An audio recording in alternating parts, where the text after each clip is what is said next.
Hey guys, welcome. Today I want to introduce us to a new series we're going to be looking at over the coming weeks. We're going to be presented with a series of questions, maybe a scenario, a topic, and ask ourselves, how would Jesus deal with this situation that we have presented?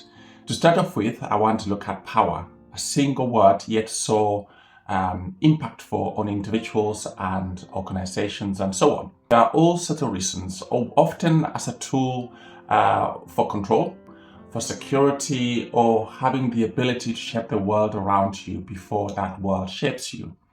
Often for personal agendas, and that could be a status you want to protect, for independence, or for influence over others or the surroundings you find yourself in. There's often fear, there are egos, insecurity that is used to dominate things or people, groups of people around you, with the whole objective of controlling and silencing often. So they go hand in hand most of the time. In the wrong hands, power can be abused, can be misused. And I'm going to go through a number of things that might look like. Individuals who often want to exercise power do not take it well when they are rejected, perhaps, when they're told they're wrong, because to them they're always right. And instead of them being in the wrong, you are the one who is in the wrong. They would often misuse or reduce the concerns that other people are raising about them, about what they're doing, and so on. They believe they know it all. It probably sounds very familiar to you. They know it all and will use what they know to intimidate others around them.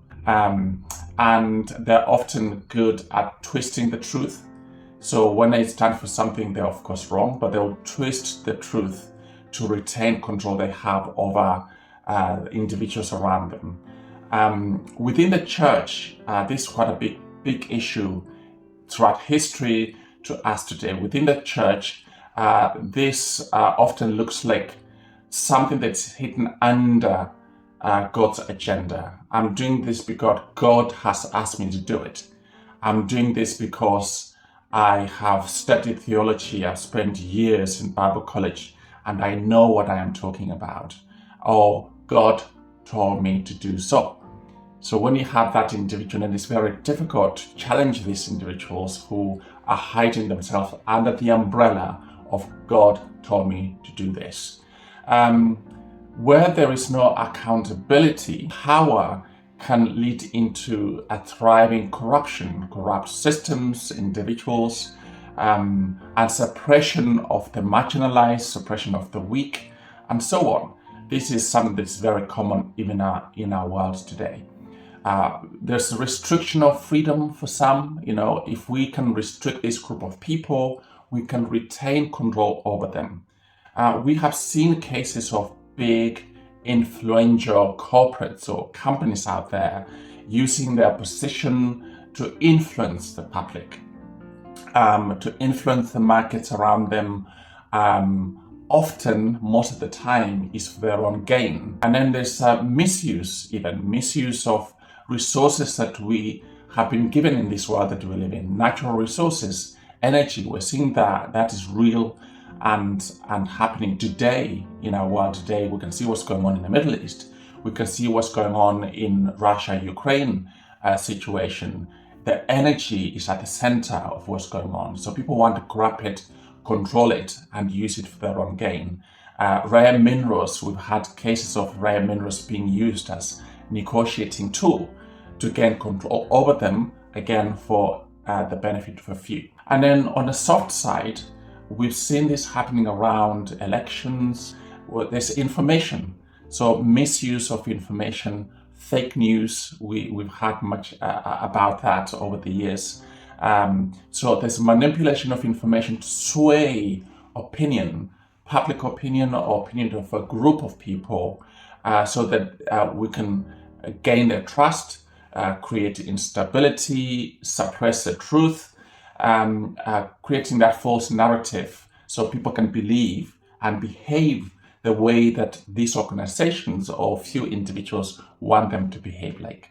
So power in the wrong hands is really dangerous and is damaging and is destroying lives around us in the world that we live in today. And so the question we're asking is that, what would Jesus do with power? How did he deal with the power that he had? Now, before I move to the next stage, I want to pick up a few quotes here that when I was researching this area, I came across.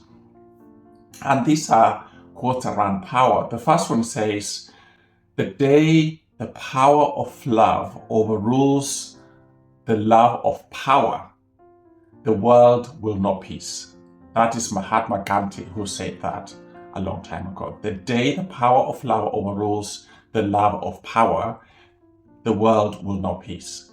Second, true power is quiet, loud enough to change, but not to boast.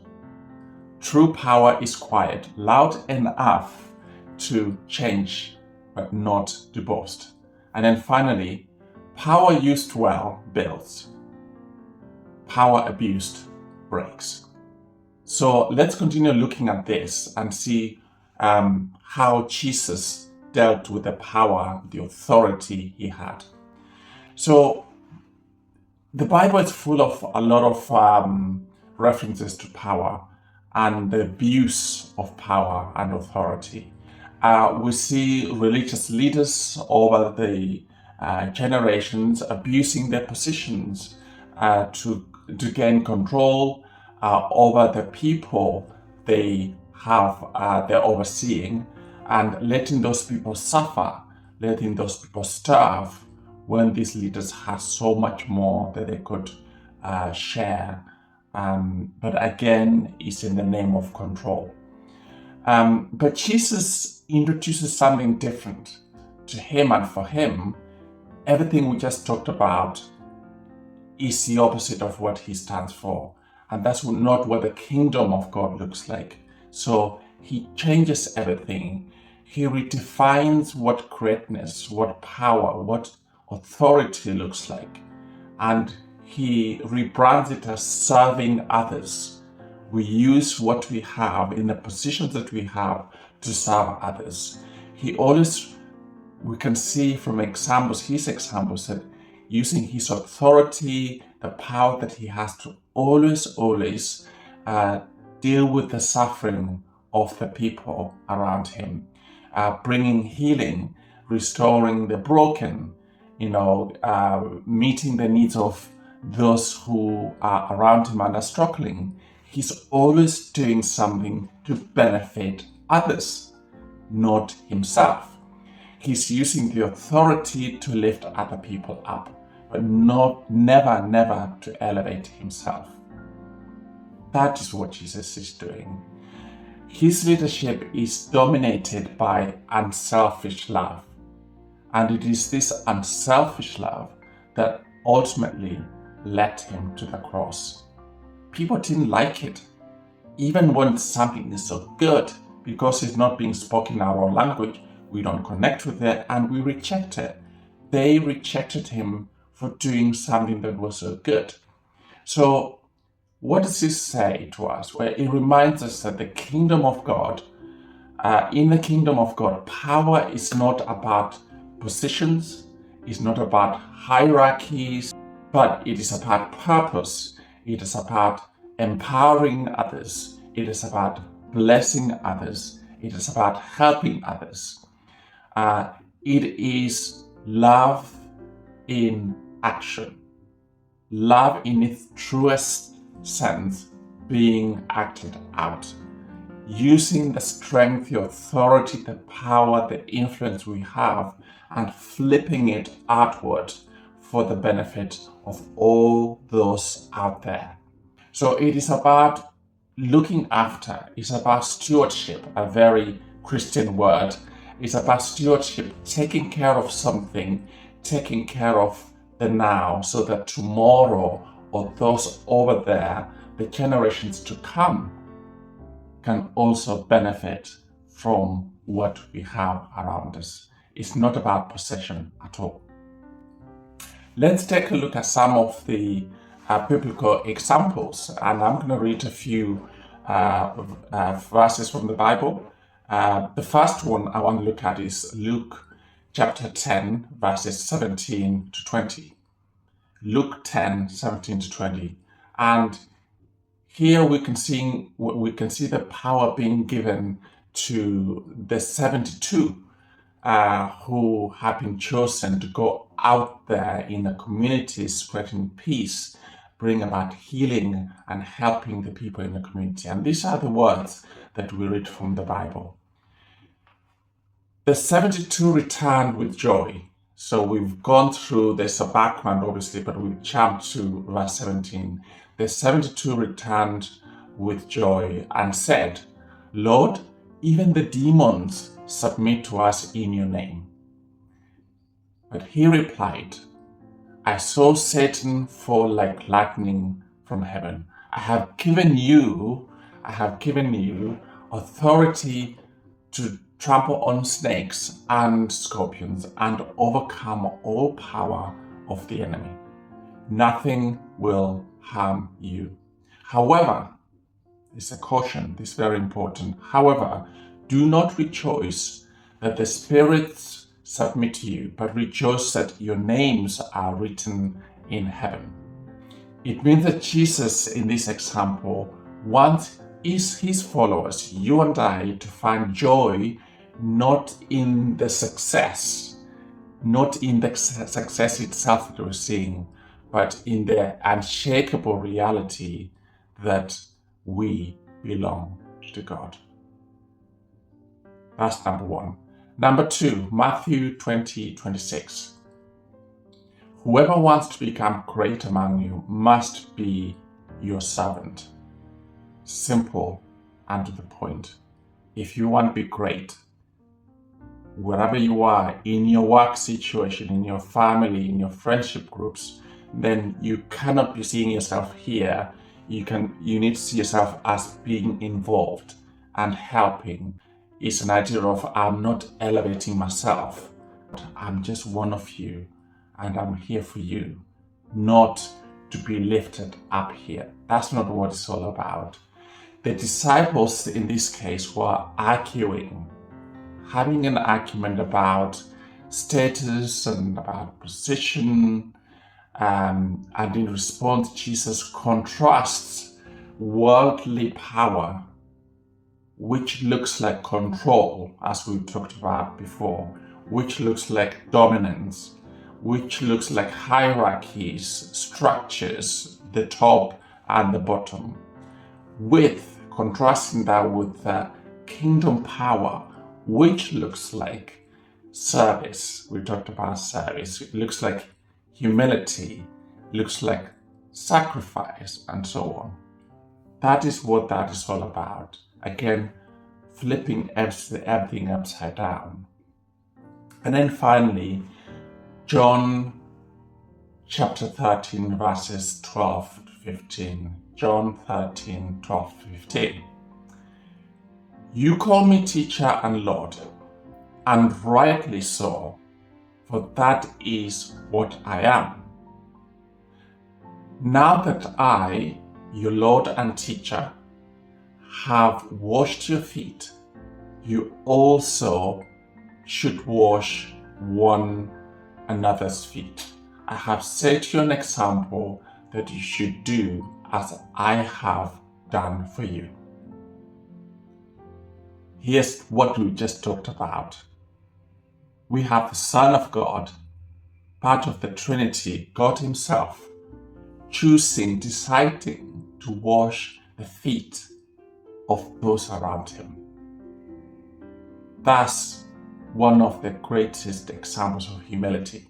Jesus uses His position to serve those around Him, displaying power through humility. Those are some of the examples that we have in the Bible. And I hope as we talk through this and as you reflect on this in your own time or with people around you, you really start challenging maybe yourself, how you view the position that you have been placed into. We are called to do what we are doing as if we're doing it for God. When power is abused, misused, often, most of the time, it starts with the people around you. They're the people who suffer the most. In a family situation, they're the people who are going to suffer the most. In your friendship groups, they're going to suffer the most. And in the extent into your workplace, where managers are busy abusing their staff, misusing their position to suppress and hold their staff down. That isn't leadership. Leadership is what Jesus demonstrates here. So let's finish off by picking up a few points, maybe what this looks like on a day-to-day basis. So within church or within the church community, this looks like us seeking God or seeking God's will over status. What does God want me to do in this? The objective, the outcome is always to elevate, like Jesus did. Always follow Jesus as an example. So within our church community, we should be seeking God's will in everything that we do. Within our families, we should be using the authority that we have, maybe the influence that we have as parents, perhaps, power, if you want to use that word, to nurture, to look after, to listen, to strengthen, to elevate family members, not to control them. That is what it looks like. In our workplaces, it looks like elevating our colleagues. Years ago, I remember someone saying to me, a great leader is one who lends their shoulders so someone junior, someone beneath them can climb on their shoulders to reach up, to go to the next level. That is what having authority, that is what having power, that's what having influence looks like in a leader. So it is about elevating those people, creating opportunities for those people to also grow, develop, and thrive, and mentoring them on a daily basis. In our society, what does that look like? The same thing, elevating others, speaking up for the overlooked, the marginalized, and protecting the vulnerable, whether they're young or old.